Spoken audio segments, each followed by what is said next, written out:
Shalom, to the elect of Israel, to the hopeful elect of Israel, you Hebrew Israelites, you so-called Negroes, Latinos, Native Americans, West Indians, and Haitians. Gotta give all praises and glory to Yahweh Bahashem Yahweh Shah. The Most High, the Heavenly Father, his Hebrew name is Yahweh. Not Yahweh, not Jehovah, not God, not Elohim, not Most High, not Loah, not Yah, not Jah, not Ahaya, not Allah, not Abba. It's Yahweh. And his only begotten son name in the Hebrew is Yahweh Shah. Not Yahshua, not Yeshua, not Jesus Christos, not Jesus Christ, not Serapis Christos, not Yeshaya, not Yehoshua. It's Yahweh Shah. So we gotta give all praise and glory to Yahweh Bahashem Yahweh Shah Bahashem Rekah Kodash. The bonus to the apostles and other bishops and elders of great millstone who rule well, who teach well, who are the apostles and elders of all Israel, whether can shepherd or not. In a sincere salutation, taught I can pushing the truth and believing this truth with four winds of the earth, the entire world, shedding light to the whole elect. Shalom to the Agua who are listening, learning. You few sisters who are listening, learning. Coming into another lesson. In truth, facts, faith, and edification, another daily edification, Lord willing to be edified. So I titled this lesson, whoever controls the money and dictates the laws controls the world. So this is a video from the head brother of the camp dealing with how these elites, which they control all the resources. So this is a video on them controlling all resources and maintaining their status as the dominant race of the earth. Lord willing to be edifying. So you're a billionaire.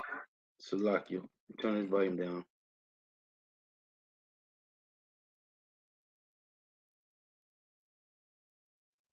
So you're a billionaire and you've run into a problem. You've amassed all this wealth, all this power, but you're getting old. And your kids, your nieces, your nephews, they're all lining up to kiss your butt to make sure they get listed on the will.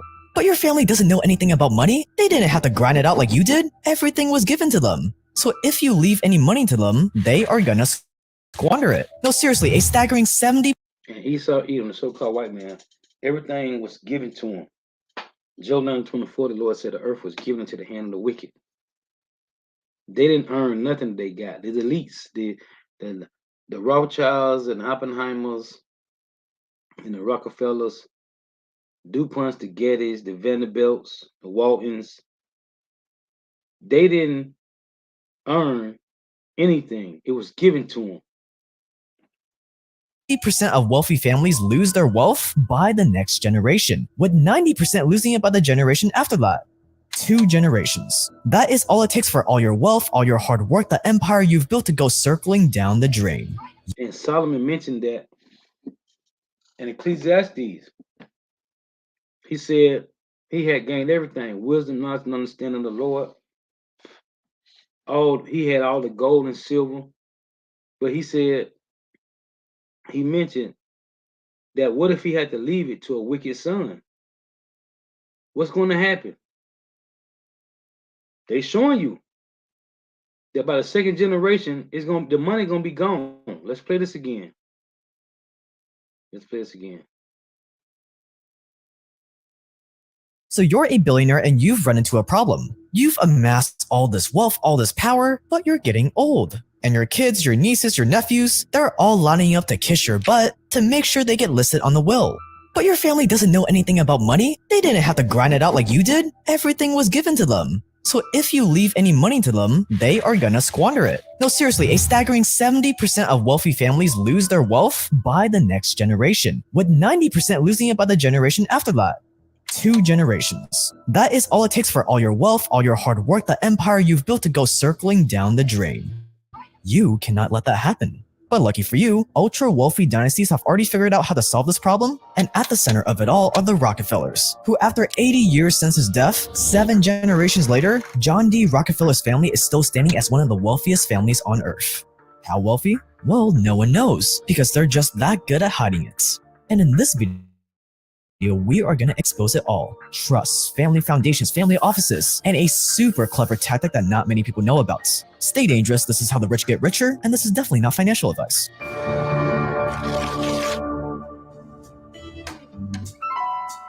Here's what you have to understand about the ultra-wealthy versus the masses. The The masses want to get rich so they can own the Lambo, so they can own the yacht, the mansion, the private jets. They want to show it off, they want to flaunt their wealth. But owning stuff is for the peasants. When you legally own something, leeches want to sue you every chance they get, thieves want to steal from you, the government wants to tax you into oblivion, ambitious prosecutors want to take you down, and the plebs want to pillage you.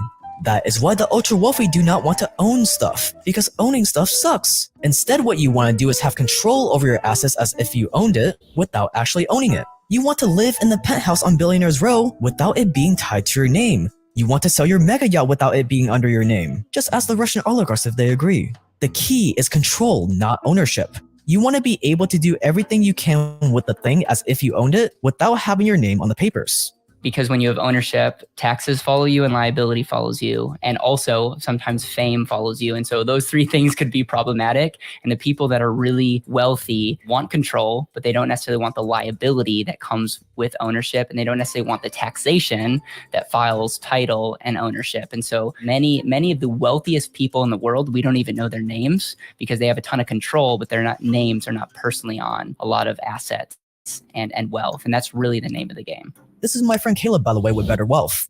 And he's dedicated his life to learning how the ultra-wealthy do things to bring down that knowledge to everyday people like us. Do you think there's richer people out there than, the people that we see on the Forbes list, like Bezos, Musk? Yes. Yeah, 100%. There's people that are way, way wealthier than the people on the Forbes list because of entities and structures and other things that they control that they're not giving credit for. And they do it intentionally.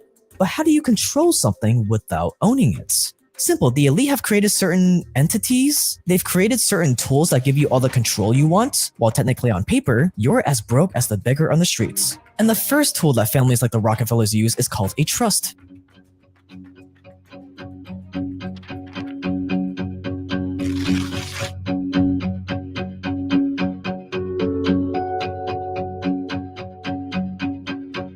In 1934, John D. Rockefeller Jr. established trusts for his daughter and 5 sons that consisted of oil company stocks and real estate holdings. These trusts still hold the bulk of the fortune. Another set of trusts were set up in 1952 for his grandchildren, the 4th generation of the family. But why? There ain't no coincidence that John D. Rockefeller Jr. had 5 sons. How many sons did Maya Angelou Bauer have? 5. How many sons did Esau have in Genesis 36? 5. And 5 mean power. Who's in the power seat right now? Esau Edom, the so-called white man, can't be made up.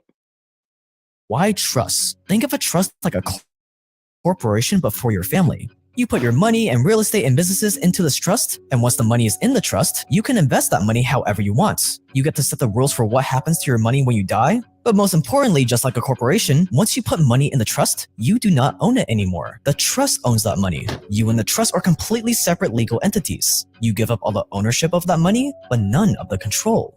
So on paper, maybe you're worth a measly $10 million, but in reality, you might be worth over $100 billion, with all that money safely stashed in hundreds of different trusts. And because these trusts don't directly belong to you, your money is protected. If you get sued or something, they can't come after the money you have in your trusts. Just like how if you sued a corporation and they don't have any money, you're not going to get a cent out of the founder's personal bank accounts. Also in America, we have a death tax, which means when you die and you pass on your money to your kids, they're going to get hit with a death tax of up to 40%, one of the highest in the world. And trusts help your kids avoid that pesky death tax. That way, when you die, your kids just take your place on the board of trustees and all the control that comes with it. But trusts are just one part of the succession plan. What really ties everything all together is this next tool that is very, very sneaky.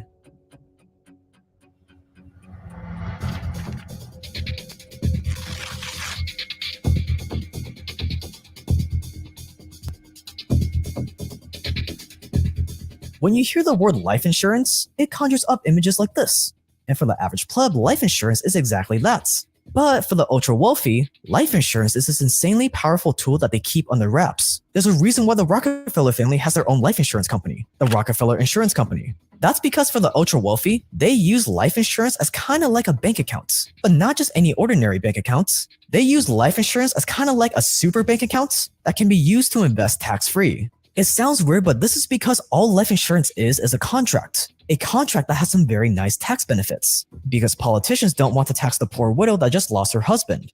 The problem is the traditional life insurance policies that are sold to the masses absolutely suck. They're made to enrich the insurance companies and not you. You buy a life insurance plan, you pay some money every month to your insurance company, and in exchange when you die, the company gives your family a couple $1,000,000. Nothing more and nothing less. So what the ultra wealthy do is they take this basic contract and they just negotiate better terms. And this allows the ultra wealthy to do something very, very special. They put as much money as they want into their life insurance policy, where it grows tax-free, and then they use that money that they put into the life insurance policy to invest in whatever they want. So their investments grow tax-free.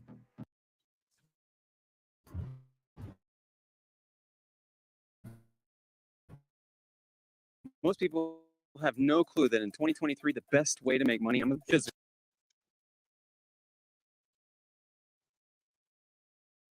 Your money's safe. It will grow the rest of your life. It will grow tax deferred. You can use your money tax free. It will.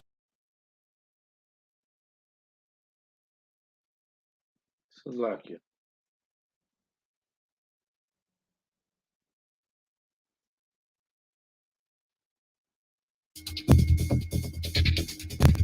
When you hear the word life insurance, it conjures up images like this.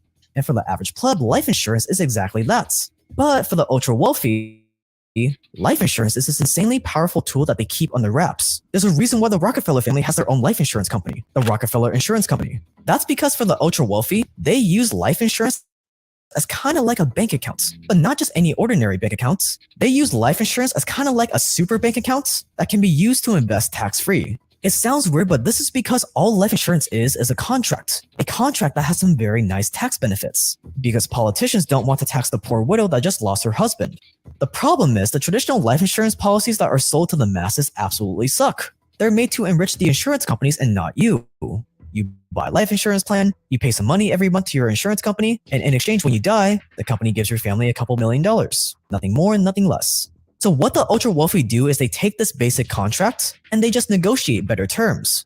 And this allows the ultra wealthy to do something very, very special. They put as much money as they want into their life insurance policy, where it grows tax-free, and then they use that money that they put into the life insurance policy to invest in whatever they want. So their investments grow tax-free. Your money's safe. It will grow the rest of your life. It will grow tax deferred. You can use your money tax free. It will get passed on tax free. It has a lot of other benefits. And so what the wealthy use it is they don't use it as an investment. They use it as like a safe asset. I call it the and asset because they're able to give their dollars more than one job. And so they're able to do that while it's protected, while it's off the radar screen of the IRS because it's not considered income. That's how a lot of wealthy people use it. And then step number 3 is usually to take the money or to utilize the money. You're not withdrawing your money, what a lot of people do, because that would be in a lot of cases taxable upon gain. They're borrowing against it or using a third-party bank to borrow against their asset. And as a result, if you borrow against it, it's not considered income. So a lot of wealthy people like Elon Musk and all these people, they're borrowing against the equity in their businesses. Insurance, and when you max fund insurance, that's why a bunch of banks do this, is over 3,000 banks today have what's called bank-owned life insurance. Some of their safest assets in the bank is in bank-owned life insurance. Why do they do that? It's an asset that they can borrow against and key team members and employees. And so many institutions use life insurance not as a death benefit, but as an and as a place to store and use their money. But not only that. And this is called a crafty counsel. This is a crafty counsel. As I tell you in Psalm 64, they search out iniquities. They accomplish a diligent search. Both the inward thought and the hearts of them are deep, man. And this is what they do.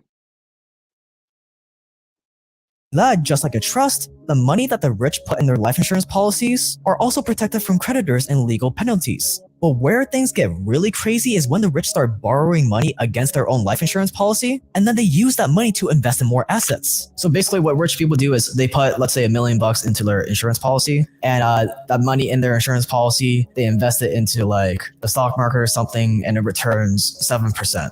and the whole game is borrowing like 100K from that million at like a lower interest rate on your loan at like 3%. So yes, that's exactly it. So in just very conservative numbers, if you borrowed at 5% and you earn 7%, your money and your insurance is continuing to grow and you're getting all the benefits of insurance. But on that borrowed at 5, earning 7, that's a 40% rate of return in the first year. So you're getting a 40% rate of return on that side. And people might say that doesn't make sense. You're becoming the bank. You're using arbitrage. Your investment is the 5%, not the full money, because your money is in your policy continuing to compound. So the same thing goes with making a greater rate of return. The benefit of this is having a dollar doing more than one thing. And the people that borrow against it, they have to make sure that their activities get a greater return than what the cost of borrowing. And if you can do that, you can really have a dollar doing more than one job. But how does taking a loan out on your own life insurance policy even work? Like, where do you even go to do that? You could go right to the insurance company and they give you an unstructured loan, no questions asked. And you could just say, hey, I want a $200,000 lien. It's almost like a HELOC, but it's an unstructured. So when you go to a bank and get a loan, you have to pay that money back. An insurance company, you don't have to pay that money back because they know that you're going to die someday and they have that unilateral contract and they're paying upon your death. So the cool thing is, Jake, you have this outstanding loan, a $200,000 loan, you're doing things with it and you never pay that money back. When you die, the insurance company is going to pay out your beneficiary, your family, minus what you owe them. So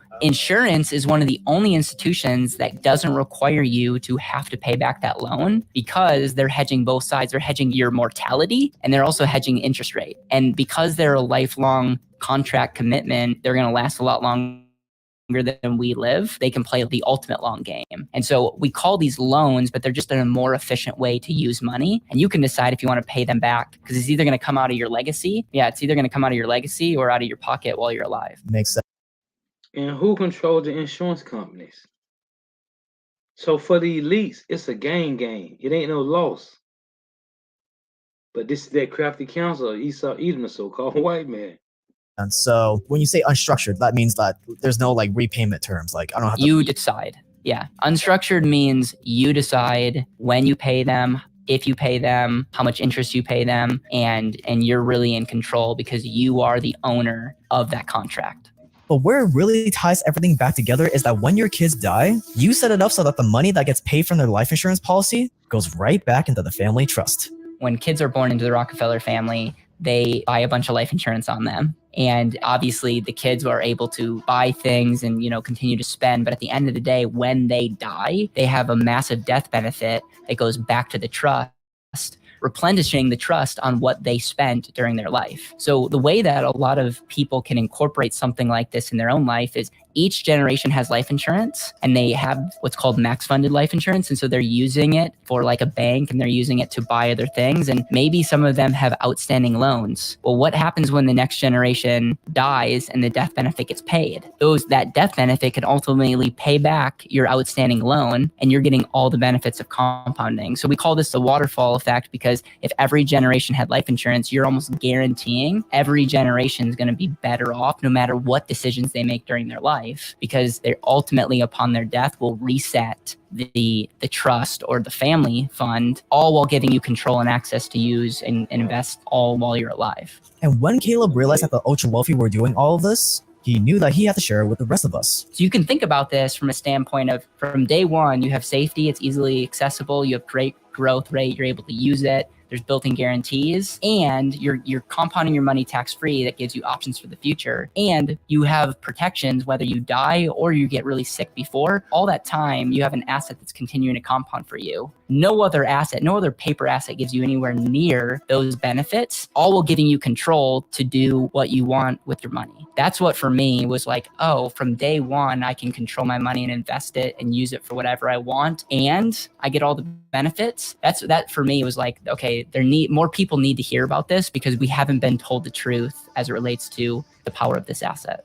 Which is why Caleb created Better Wealth, to take the strategies that the ultra wealthy uses and make them available to smaller fish like you and I. And if you think that this overfunded life insurance strategy is something that you would want to do, pause the video and go to betterwealth.com/Jake with the link below to learn more. That's betterwealth.com/Jake with the link below to learn more. More information on this later, but Better Wealth is the paid sponsor of this video, and I am not a registered financial advisor, so check with professionals before making any financial decisions, and make sure you don't go anywhere yet, because no family dynasty is complete without the good old family foundation. And that's why the scriptures say this. This is Ecclesiastes 10:8. Because of unrighteous dealings,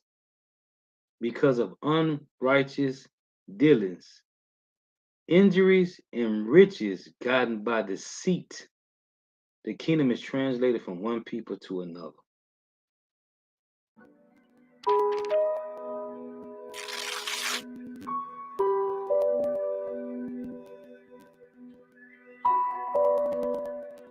At some point in building your empire, you're going to realize that you have literally too much money to spend. At a certain point, buying another mansion, supercar, private jet, even another decent investment is not going to change anything for you. And that is where the family foundation comes in. Ah yes, good old charity. You can create a foundation, put some of your money there, not get taxed on any of that money, and you'll still have control over it, wink wink. And there are many benefits to having a foundation. On one hand, your foundation will make you look all noble and generous. It makes your wealth a little bit more palpable to the masses. He's a billionaire, but at least he's also a philanthropist. It's a good PR move. On the other hand, legally, you're only required to spend 5% of your foundation's money on charity every year. Only 5%. The rest you can use to hire family members and pay them a generous full-time salary. You can use it to get your name plastered on a university building. The big thing is there's a lot of wealthy people in the news that are praised for giving most of their wealth away. Okay. And it's amazing. And I think it's awesome that they're doing that, but they understand that if you donate or give your money away, it's, you get a deduction. You don't have to pay taxes on that. So what the wealthy families do, instead of giving monies to charities that they don't have control of, they create their own private family foundation, which is their own nonprofit giving essentially, and they're able to donate to that organization. Again, they're not donating to themselves because it's the foundation, it's its own entity, but I wonder who controls that entity, Jake. They do, their families do. And so they control these massive amounts of wealth, and they can ultimately decide where that money goes, what they do with that money, the cost of running that foundation, and on and on and on. And so I'm not saying that wealthy families aren't charitable. That's not true at all. I'm just saying that they give strategically, they get a bunch of the deductions today, and they maintain control of that money, and they only have to give away a fraction. And part of the fraction of what they need to give away can ultimately get paid for operating the foundation. And so there are stories across the board of people that are being super, super generous with their foundations, people that are setting up private family foundations and barely giving anything away, but they're using it as another wrapper to look charitable, but to ultimately just control money. And so a lot of families have a foundation at the bottom of their structure because at the end of the day, all the money eventually will flow down to the foundation, and the foundation is another example of control entities. And it's another example, when set up and used properly, is an amazing legacy tool to pass on money to the next generation. In Rockefeller's case, he didn't use foundations as just a way to control his money. No, he started the Rockefeller Foundation to mold society into his vision. He used the Rockefeller Foundation to create the modern-day education system as we know it. Click the card on the top right corner to watch that video, super good. He used his foundation to push modern Western medicine and vaccines, and to suppress other alternative forms of medicine. Video coming soon, make sure you subscribe. But what can you say? When you're a man that has it all, what is there left to do other than to change the world into whatever you believe it should be? And in terms of where your foundation is in your web of trust, insurance, corporations, etc., your family foundation is going to be at the very bottom of everything. Here's one thing you need to do before buying anything online. Don't spend another dime on Amazon until you watch this. Because a lot of times foundations are not a for-profit. It's not creating wealth. And so a lot of times the money is created. It's either created through ownership and investments. And so it usually, when it talks about flowing down, at the end of the day, a lot of time, the way that money gets into a private family foundation, it's either donated or flows from a trust. And so by default, foundations don't necessarily create a ton of income. They usually are an entity that you would flow or donate. An example of this is when Mark Zuckerberg donated a bunch of his wealth to his foundation. It's like that's an example of he made all of his money by being an entrepreneur, and then he donated. And you have a ton of examples of this, of people donating to private family foundations. And there you have it. At the top, the patriarch makes all the money. He then puts the money into trust. The family members are a part of the trust, and they each get their own life insurance policies. Any extra money can be put into the family foundation for other strategic goals. And when the family members die, their death benefit from the life insurance goes right back into the trust to keep the family pot growing. And to manage all this, you have what's called a family office. Basically, a group of the best wealth management advisors to deal with this giant mess. And there's a reason you probably haven't heard about most of this. The wealthy try to keep trust, foundations, insurance, all of this on the down low, mainly because, again, they don't want to create a spotlight to how they're controlling and passing on money. And so it's the same people that will create confusion in the education system. These are the same people that are saying life insurance is a horrible place to put your money. They know it's not an investment, but they love financial pundits saying that it is. And as a result, many people are just buying term, investing in the stock market, doing their thing, putting their head down, and are getting broker and broker every generation because they're not controlling and using their money like the wealthy.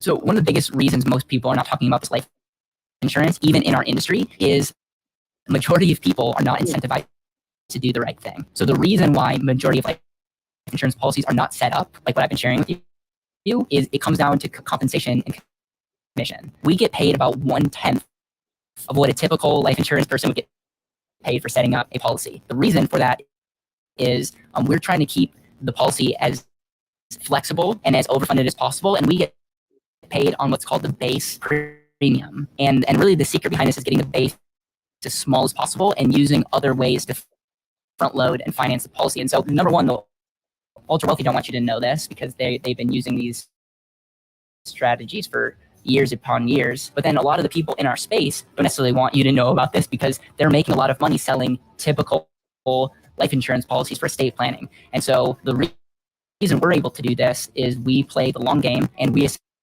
essentially are saying, hey, we're going to play the volume game. We're going to do the right thing. We're going to make money helping people set this up, but we know that we're just going to serve a lot more people. And in the end, it's a great business for us to be in, but everyone that works with us gets an incredible policy that's super flexible, that is almost feels illegal to have. So again, if you're interested in using life insurance in this manner, scroll down and click the link below to go to betterwealth.com/Jake to learn more. So we watching how these bastards keep control of not suffering and going into poverty before their time is up. Ecclesiastes 10:8, because of unrighteous dealings, injuries and riches got by deceit, the kingdom is translated from one people to another. Why is earth and ashes proud? There is not a more wicked thing than a covetous man, for such an one setteth his own soul to sale.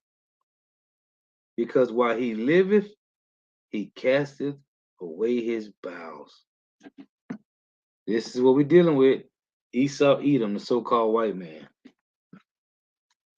This is Psalms. Hey, let's get this. Psalm 64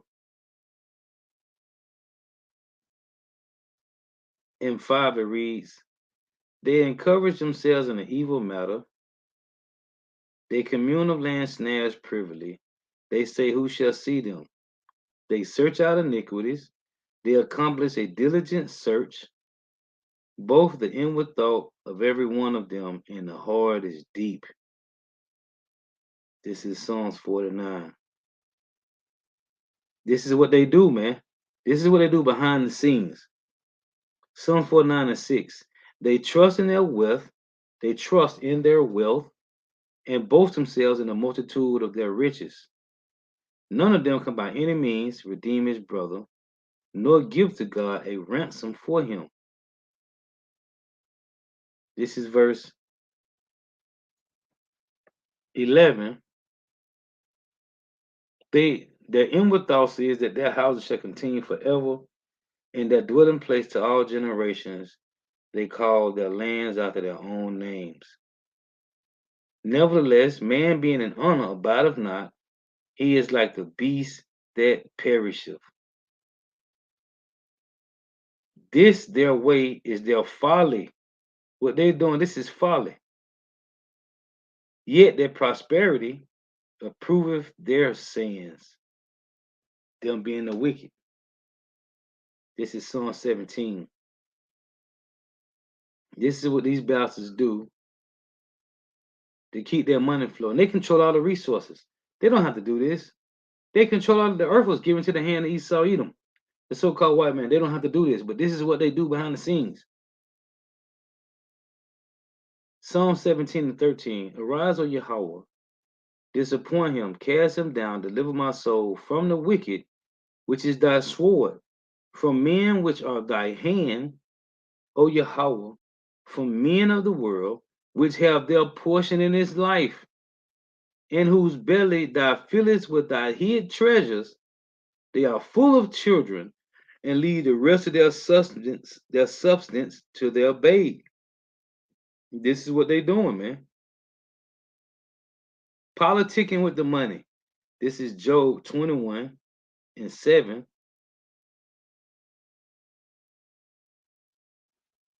It reads, wherefore do the wicked live, become old, ye are mighty in power. Their seed is established in their sight with them, and their offspring before their eyes. Their houses are safe from fear, neither is the rod of God upon them. Their bull gendereth and faileth not. Their cow calveth and casteth not her calves. Everything they do, their animals eating grass, they eating meat, they eating beef from grass-fed cows. It said their bull gendereth and faileth not. Their cow calveth and casteth not her calf. Because what they doing is according to the laws of the Lord. But what they push to the world is according to their standards. Because their job is to destroy the Israelites. They send forth their little ones like a flock, and their children dance. It say they take the timbre and harp and rejoice at the sound of the organ, their garbage music, their Modeus and all these other little instrument music they listen to at their little top dinery, their little restaurants. It say they spend their days in wealth and in a moment go down to the grave. So it's all good right now, but coming soon, it's gonna be gone, man. This is Jeremiah, Job 21 and 19. God layeth up his iniquity before his children. He rewardeth him, and he shall know it. His eyes shall see his destruction, and he shall drink of the wrath of the Almighty. For what pleasure hath he in his house after him, when the number of his months is cut off in the midst? This is verse 23. One dieth in his full strength, being wholly at ease and quiet. His breasts are full of milk, and his bones are moistened with marrow. Another died in the bitterness of his soul, and never eateth with pleasure. So you got one Edomite, it say one died in his full strength, being wholly at ease and quiet. His breasts are full of milk, and his bones are moistened with marrow. And another dieth in the bitterness of his soul, and never eateth with pleasure. And that's the Edomites that's on the bottom. Those that don't got generational wealth and right privilege. It say, they shall lie down alike in the dust, and the worms shall cover them. So we live, let's read what Job said again. Job 21 and 23. One dieth in his full strength, being wholly at ease and quiet, comfort. His breasts are full of milk, meaning having the best of everything, and his bones are moistened with marrow. And another dieth in bitterness of his soul, because he don't got generational wealth and white privilege anymore, and never eateth with pleasure. Verse 26. They shall lie down alike in the dust. Who? The elites and the Edomites that's on the bottom with us. They're gonna lie down like in the dust together. They shall lie down alike in the dust, and the worms shall cover them. That's the Isaiah 14 and 10. Isaiah 14 and 11. The worms cover thee, the worms spread over thee, man, under thee. Behold, I know your thoughts and the devices which you wrongfully imagine against me.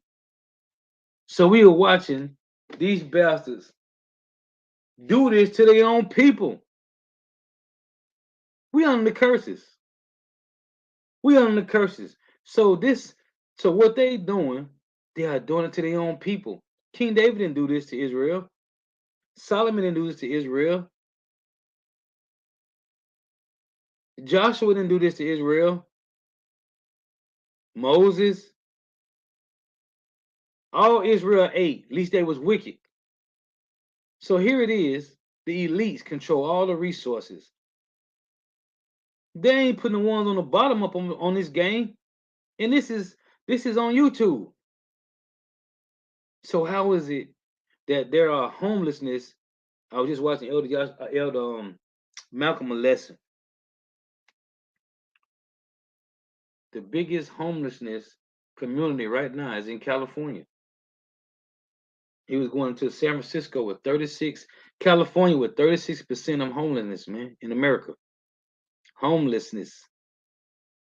How is that possible when the so-called white man control all the resources?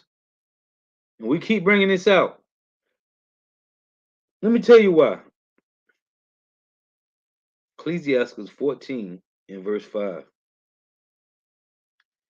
He that is evil to himself, to whom will he be good? He should not take pleasure in his goods. It's he that is evil to himself. What is this talking about? He's evil. There's an evil eye towards them and his people. The Edomite, the so-called white man, the elites. He has an evil eye to his own people. Because if he didn't have an evil eye, why is there homeless so-called white peoples in America? Don't worry, I'll wait. There is none worse than he that envieth himself, and this is a recompense of his wickedness. This is what they doing. Envying themselves.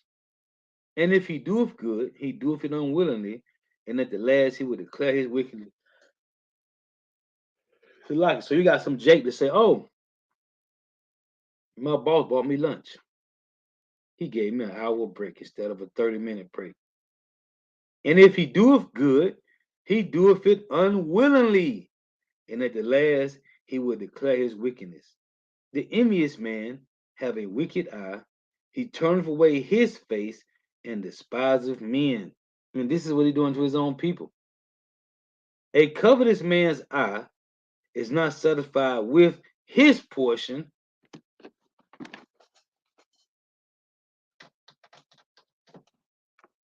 Salakia. A covetous man's eye is not satisfied with his portion, and the iniquity of the wicked drive up his soul. And a wicked eye envy of his bread, and he is a niggard at his table. When it say his table, that means to his people, to his house. So they don't even care about their people. Because if they did, I read that a little while ago, Psalm 64. If they did, there wouldn't be no homeless so-called white peoples in America. This is also Proverbs. But this is how they get on behind the scenes, man. 13. This is Proverbs 13:11. Wealth gotten by vanity. How is they doing this? Through vanity. Wealth gotten by vanity. Wealth gotten by vanity shall be diminished, but he that gathereth by labor shall increase. The Lord got us spiritually laboring. This is Proverbs 27 and 20. Proverbs 27 and 24. For riches are not forever, and doeth the crown endure to every generation? No, it don't. And let's prove that. The crown do not endure to every generation. What is that? Job. Man, it's been a minute since I read this. Job 24 and 23. And though it be given him to be in safety, whereon he resteth. It tell you in what's that Job 21? It said that houses are safe from fear. Though it be given him to be in safety, whereon he resteth, yet his eyes are upon their ways. Whose eyes? Yahweh's eyes are upon their ways through the angels watching. They are exalted for a little while, but are gone and brought low. See what the Lord said in Genesis 3 and 14? On thy belly shall thou go, and dust shall thou eat all the days of thy life. So it say they are exalted for a little while. Job 24 and 24. They are exalted for a little while, that little season, but are gone and brought low. They are taken out of the way as all other. As all other what? As every other rulership, every other kingdom, Babylon, what it was, the Syrian, the Neo-Assyrian, the Neo-Babylon Empire, Babylon, um, Medo and Persian Empire, the Greco-Roman Empire, the American Empire. They are exalted for a little while, but are gone and brought low.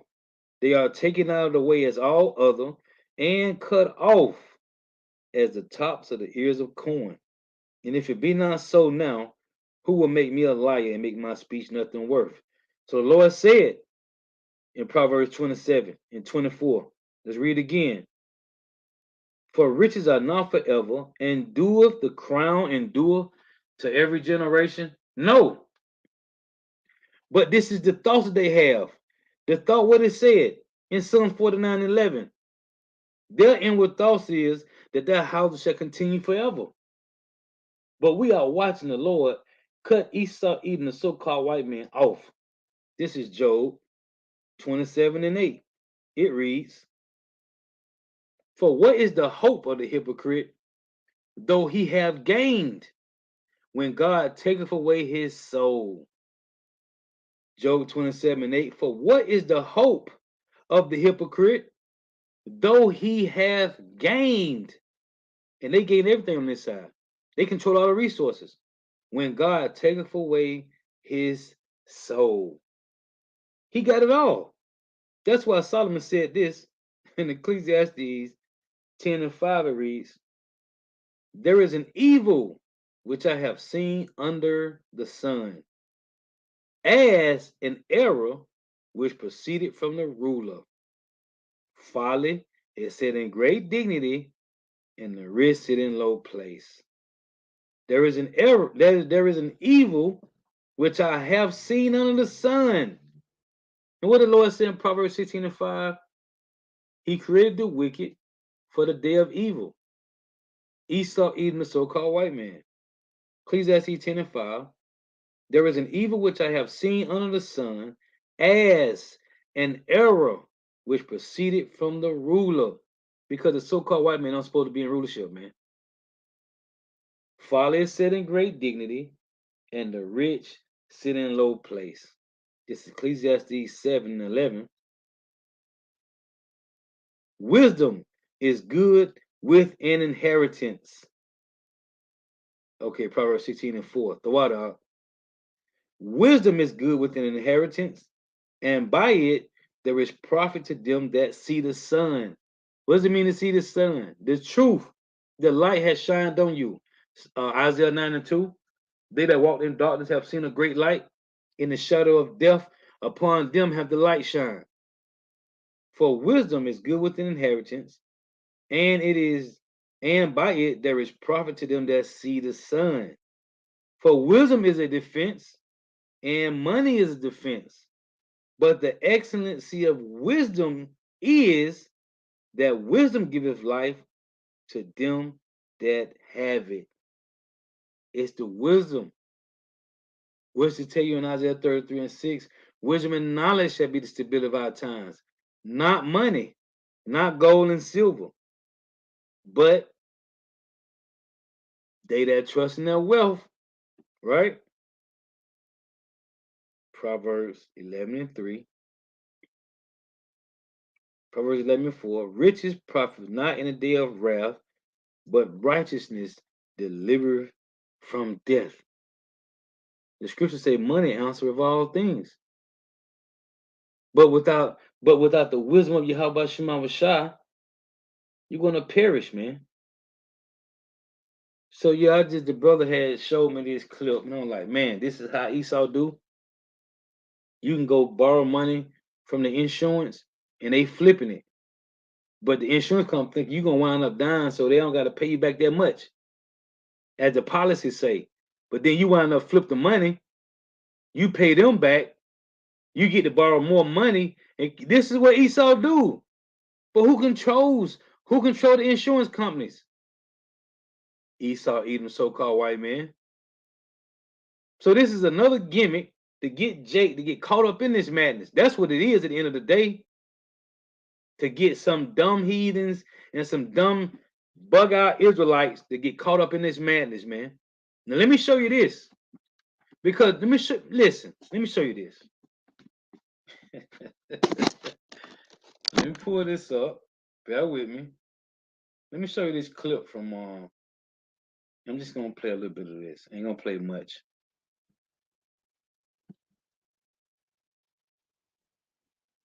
This is what Jake at though, man. Let me play some of it. Listen to this slow belly nigga here. I'm just gonna play a little bit of this. Listen to what he say. Today's guest is everything from a Grammy-nominated artist to a financial literacy guru. I'm Rosemary Miller here with Ryan Leslie, who will talk money. Thank you so much for joining me today, Ryan. Thanks for having me. Absolutely. So we are all trying to make some money, save some money, make our money, make some money. And you have a wealth plan, which is what, a financial literacy club? Yes. What gave you the idea to create It's a this? club, you know. I feel as though really when we grow up, we are taught almost culturally that finances are, we are caught in between, should we share what's happening with our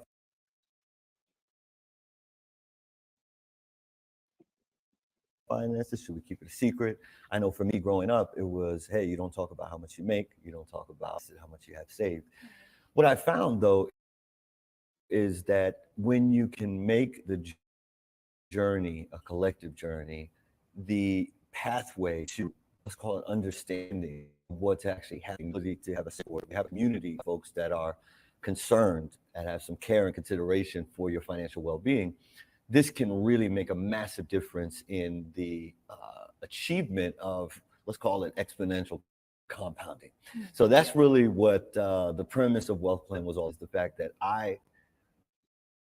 when I decided I wanted to learn finances, I wanted to not rent a Bruce Lee movie and teach myself karate. I wanted to learn directly from someone who actually did it the right way. And so Wealth Plan is exactly that. It allows me to, based on what I've been able to achieve, now be able to give back in a way that allows me to be a one-on-one mentor and hopefully make an impact that's not just going to be for the person I'm mentoring. Now you know for how the he give generation back? as well. He charged people for seminars, man.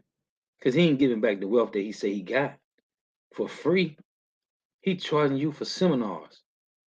Come to the seminar and learn how to do what I did. Now, I just want to show you that. He got this from books, from following the brother got on the comment board. Envy thou not the oppressor, and choose none of his ways, man. Okay, Proverbs 3, and what is that, 31 or 33? Yeah, Proverbs 3 and 31. Envy thou not the oppressor, and choose none of his ways. Now he talks about a lot, but it's all talking about compound and how you play the investment game, right? That's what he's talking about. I just want to show you this is what Jake trying to do. Now I'm finna show you one more here. Bear with me. Cause listen to what this slow better nigga here gotta say. Let's listen to this slow better nigga right here. Now check this out. It's all coming from these damn books, man. If they ever give it to me. Listen to this.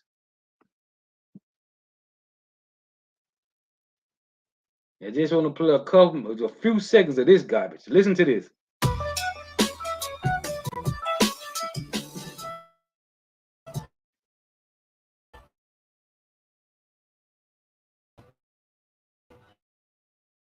Welcome to New Money, where we talk to movers and shakers about how they made it. Thank you for having me. Absolutely. So in your book, Adversity for Sale, Oh, I you got- love the name of that. Yes. You talk a lot about how you were depressed. So the Yeah. name of his book is Adversity for Sale. Listen to this garbage he finna say. To success. Yeah. So why did you find right now in your life, this moment, the time to write a memoir? Good question. I think the time was now because I've been delivering my message through my music for decades, and I've been on a self-healing journey for about the last 8 years. And a good friend of mine, which was one of my mentors, gave me the book Think and Grow Rich, and that changed my life. And it was like this new information that I've been learning, I've been getting it out of book form. So I thought it was important to give this information back to the culture in a book form, because that's how I was learning it. And I started to understand, okay, I could tell my story in a different way, because a lot of people heard my story through my music for sure. You know, we get bits and pieces, sound bites, but this is like the whole interview, if you will. So you see a self-healing journey. Could you detail some of the things you struggled with? Let's go back. He said he got it from books. Story through my music for sure. You know, we get bits and pieces, sound bites, but this is like the whole interview, if you will. So you see a self-healing journey. Could you detail some of the things you struggled with? I mean, you name it, it's all in the book, from trauma to depression, to trust issues, you know, same typical coming from the ghetto, you know, trying to figure out, getting burnt all along the way, you know, having to learn by trial and error. And it just does something to you. But as I began to get into my success, I had to learn. I was just wondering why I was never happy about what was going on with me, right? Or why I wasn't enjoying it. It seemed like all the things that were mine that I had accumulated, that I could lose them any day, so it really didn't matter. You know, I was living short term, if you will. Like I wasn't like planning for what am I gonna do next summer or next year, the year after that. It was like everything was kind of day to day. And I was just trying to realize, you know, while I was trying to understand what was going on. And the more I dove into these books and just started to understand things about myself, I'm going like, oh, so this is childhood trauma. Okay. See, he said these books. That's the point I want to make. Jake want to dive into all these books, man. But let me get a couple more precepts. I'm gonna close out. First and foremost, Isaiah 34:16. Let's read this.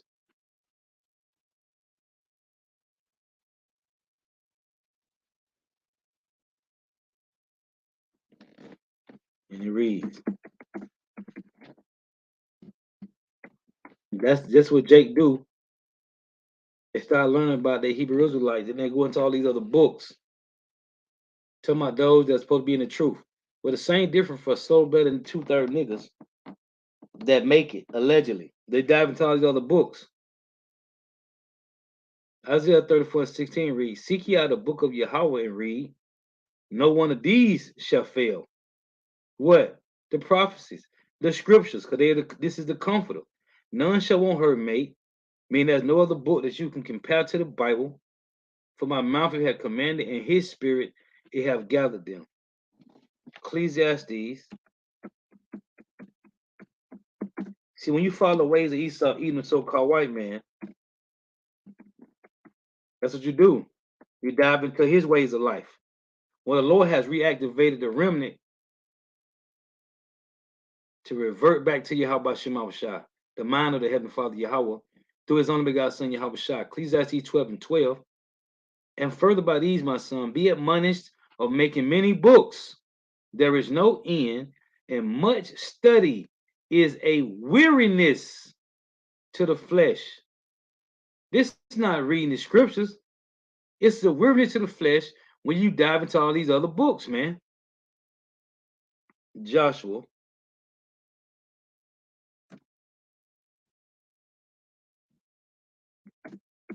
One and 8.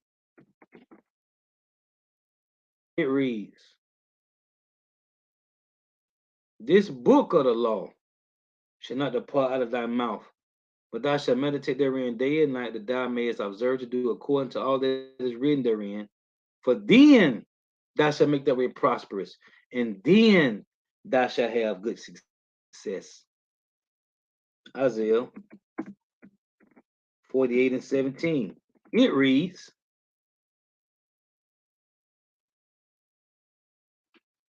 thus saith Yahweh thy Redeemer, the Holy One of Israel, I am Yahweh thy power, which teacheth thee to profit, which leadeth thee by the way that thou shouldest go. Psalms 32:8. This is what happened when the Lord ain't dealing with you. Psalm 32:8. I will instruct thee and teach thee in the way which thou should go. I will guide thee with mine eye. Deuteronomy 10.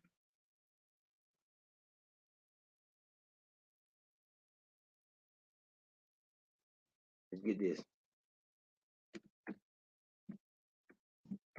Deuteronomy 10:12. It reads,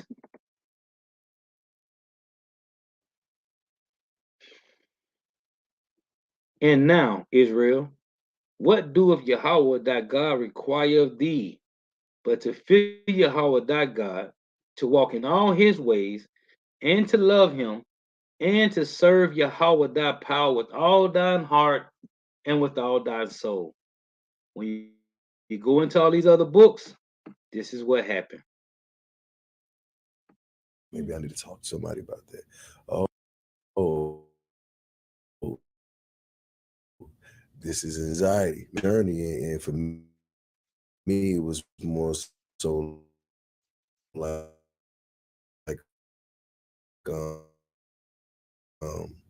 what information I wanted to put back in the culture, because when we from a week to talk to somebody else about what you got going on, you're supposed to just deal with it. We told her, just, your grandma used to spank you and say, I'm gonna give you something to cry about, you better stop crying. That's grandma. Right. The more he learned what?